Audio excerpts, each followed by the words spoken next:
Presentata stamani la vetrina per valorizzare e promuovere i prodotti agricoli, enogastronomici e creativi identitari della nostra Sicilia.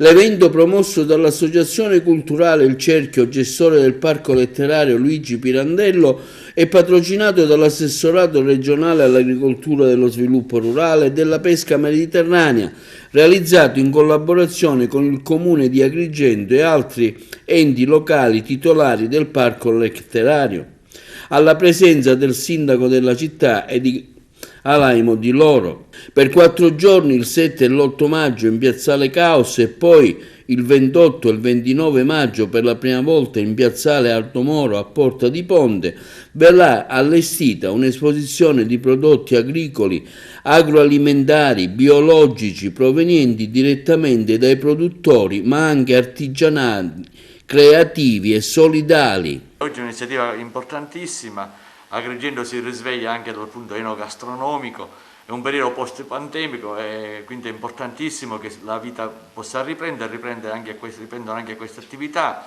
Si parla di biologico, ci saranno appunto dei produttori che direttamente dalla terra presenteranno i loro prodotti, come dicevano qua anche gli altri che sono qui accanto a me presenti oggi.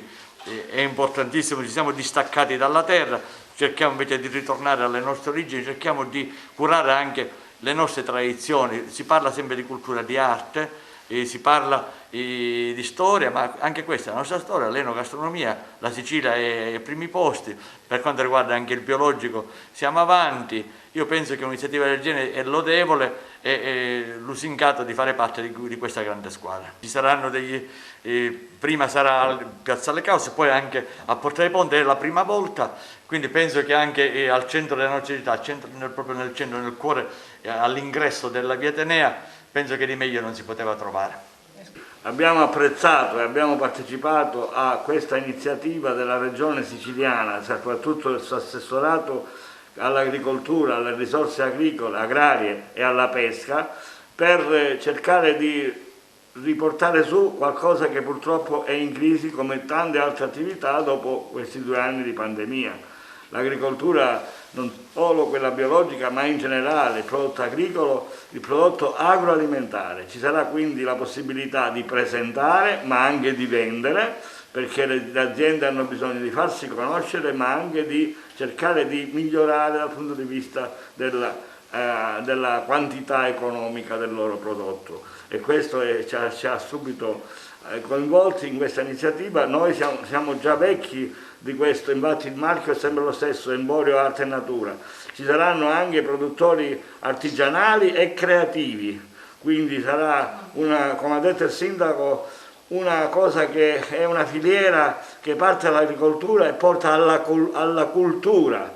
La cultura che infatti sarà trattata in 2 momenti, la mattina del 7 e la mattina dell'8, la mattina del 7 con la letteratura siciliana del verismo, che è stata la nostra storia, è la nostra storia, che ha coinvolto persino Pirandello. E poi Vita nei campi, proietteremo anche il film La Giara dei Fratelli Taviani, quel brano di 25 minuti, balleremo addirittura la ballata dei Fratelli Taviani della Giara, perché dobbiamo coinvolgere il pubblico, dobbiamo coinvolgere non solo i visitatori che entreranno gratuitamente, ma anche i produttori che saranno per conto della regione, non pagheranno spazio pubblico, questo è bene chiarirlo, e sia quelli che hanno aderito che ancora negli ultimi giorni aderiranno. La data è il 7 e l'8 di maggio a Piazzale Caos e poi a fine mese 28 e 29 maggio. Commercio equo e solidale, prodotti biologici al centro di questa iniziativa. Sì, la filiera corta e l'agricoltura biologica è una risposta strategica ad ogni situazione di crisi. Noi abbiamo una grande storia, una grande tradizione di un'agricoltura di qualità che produce eccellenze, ma che produce anche sostentamento per tutta la popolazione regionale e nazionale. Il biologico è il metodo che risponde a tutti i dettami attuali, quelli che riguardano la sostenibilità, l'utilizzazione di fonti rinnovabili, il ricongiungimento con quella che è la madre terra e la natura in generale. le crisi servono anche a riflettere, e questo è il momento della riflessione. Noi siamo la prima regione del biologico italiano e l'Italia è una delle principali protagoniste del biologico europeo. Quindi noi abbiamo già un modello virtuoso che è capace di rispondere in maniera salutistica alle esigenze di una corretta alimentazione. Se impariamo a fare questo, accorciando le filiere, ed è questo l'obiettivo di questo progetto, non facciamo altro che rispondere a questa esigenza. Il Bio per tutti è il titolo del progetto di filiera corta che si inserisce all'interno di questo grande e bellissimo progetto di Emporio Sicilia.